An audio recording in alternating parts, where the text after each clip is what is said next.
ಯಾಕೆಂದ್ರೆ ಸಾಧನೆ ಮೂಲಕವಾಗಿ ನಾನು ತೋರಿಸಿಕೊಟ್ಟವರಿದ್ದೇನೆ. ಅಂತ ಸಣ್ಣ ವಯಸ್ಸಿನ ಮಗುವೆ ಹೋದಂತಾದ್ರೆ ಚಕ್ರವ್ಯೂಹವನ್ನು ಭೇದಿಸುವುದಕ್ಕೆ ಸಾಧ್ಯ ಇಲ್ಲ ಎಂಬಲ್ಲಿಗೆ ಅದರ ಚಾಕಚಕ್ಯತೆಯನ್ನು ಚೆನ್ನಾಗಿ ಅರ್ಥೈಸಿಕೊಳ್ಳುತ್ತಿದ್ದೇನೆ. ನೀನೊಬ್ಬ ವಿಕ್ರಮಿ ಅನ್ನೋದು ಅಭೇದ್ಯವಾದಂತ ಈ ಕೋಟೆಯನ್ನು ಭೇದಿಸಿ ಒಳಬಂದವನ್ನು ತಿಳ್ಕೊಂಡಿದ್ದೇನೆ. ಹಾಗಂತ ಒಂದು ವಿಭಾಗದ ಶಿಶು ಒಪ್ಪಿಕೊಳ್ತಾರೆ. ಹೇಗೆ ನಿಮ್ಮ ವಯೋಮಾನದ ಮುಂದೆ, ನಿಮ್ಮ ಅನುಭವದ ಮುಂದೆ ಮಾತ್ರವಲ್ಲ, ನಿಮ್ಮ ಸಾಧನೆ ಮುಂದೆ ನಾನು ಶಿಶುವಂತೆ ಯಾವತ್ತೂ ಒಪ್ಪಿಕೊಳ್ತೇನೆ. ಹಾಗಂತ ಈ ಶಿಶು ಎನ್ನುವ ಹಾಗೆ ಕಲಿಬೇಕಾದ ಎಲ್ಲಿ ತನಕ ಕೇಳಿ, ಒಂದು 10-12 ವರ್ಷ ತನಕ ಕಲಿಯಬಹುದಷ್ಟೇ.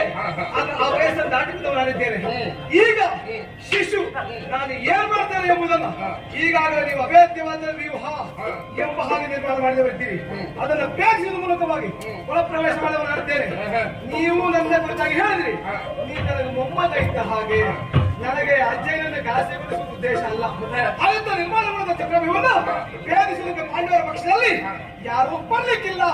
ಈ ನಿಮ್ಮ ನಂಬಿಕೆಯನ್ನು ಸುಳ್ಳಾಗಿಸುವುದಕ್ಕೆ ನಾನು ಬಂದವರಿದ್ದೇನೆ. ಹೇಗೆ ಕೇಳಿ, ದ್ವಾರದಲ್ಲಿ ನಿಲ್ಲಿಸಿದ್ಯಾರನ್ನ ಅವನ್ನೇ ಪಡೆದು ನೆಲಕ್ಕೆ ಉರುಳಿಸಿ ಒಳಪ್ರವೇಶ ಮಾಡಿ ಕುರುಕುಲಪತಿಯನ್ನೇ ಸೆರೆಗಟ್ಟಿದ್ದೇನೆ ಎಂಬುದರಿಗೆ ನಾನು ಅಭೇದ್ಯವಾದ ವ್ಯೂಹವನ್ನು ಬೇರಿಸಿ ಅದನ್ನು ಭೇದ್ಯವನ್ನಾಗಿಸಿದ್ದೇನೆ ಎಂಬುದನ್ನು ನೀವು ಅರ್ಥ ಮಾಡಿಕೊಳ್ತೀರಾ? ಹಾಗಾದ್ರೆ ಇಲ್ಲಿ ನಿರ್ಣಯಾತ್ಮಕವಾದ ಹಂತ ತಪ್ಪುವುದು ಯಾವಾಗ ಕೇಳಿ, ನೀವು ಶಿಶು ಅಂತ ಹೇಳಿದ ಹಾಗೆ ನಾನು ಕೈಕಂಡಿಸಿಕೊಂಡು ಕೊಡುವುದಲ್ಲ. ಈ ಶಿಶು ಬಿಟ್ಟಂತ ಬಾಳದ ಪೂರಿ ಸರಿ ನಾವು ಗುರುಗಳಿಗೆ ಅರ್ಥ ಆಗ್ಬೇಕು ಬೇಡವಾ? ಆಗ್ಬೇಕು ಅಂತಾದ್ರೆ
ನೀನು ಹೋಗಬೇಕಾದಂತ ಸ್ಥಳ, ಮಾಡಬೇಕಾದ ಕೆಲಸ, ಅಸಹಾಯಕ ಸ್ಥಿತಿಯಲ್ಲಿದ್ದಂತಹ ಹೆಣ್ಣಿನ ಸೀರೆ ಬಿಡಿಸಲಿಕ್ಕೆ ಜನಾದಿತ್ತು.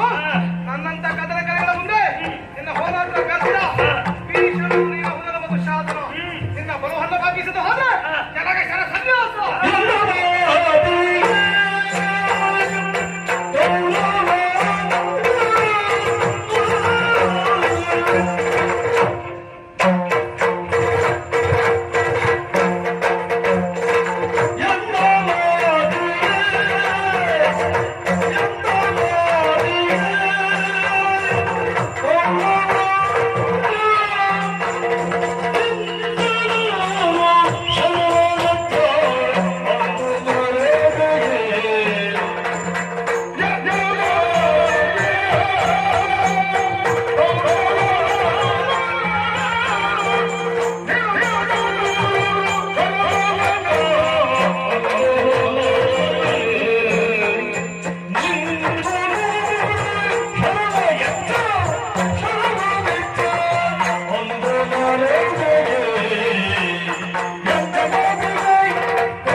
ಶಿಶುವಿಗೆ ಅಪ್ಪಳಿಸಿದಂತ ಧ್ವನಿಯಾದರೂ ಯಾವುದು?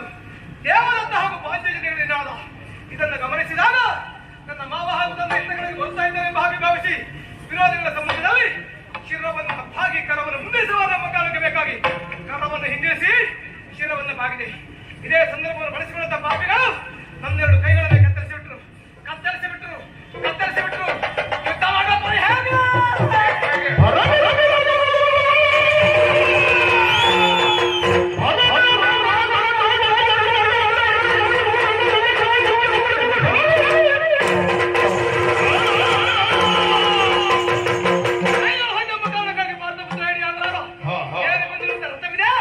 ಅದನ್ನು ಕುಟ್ಟಿ ಪುಡಿ ಮಾಡಿ ರಥದ ಕಾಲುಗಳನ್ನು ನನ್ನ ಮಂಡಿಕೆಗಳಿಗೆ ಸಿಕ್ಕಿಸಿಕೊಂಡು ಗುರು ಸೈನ್ಯ ಸಮರ್ಥನೆ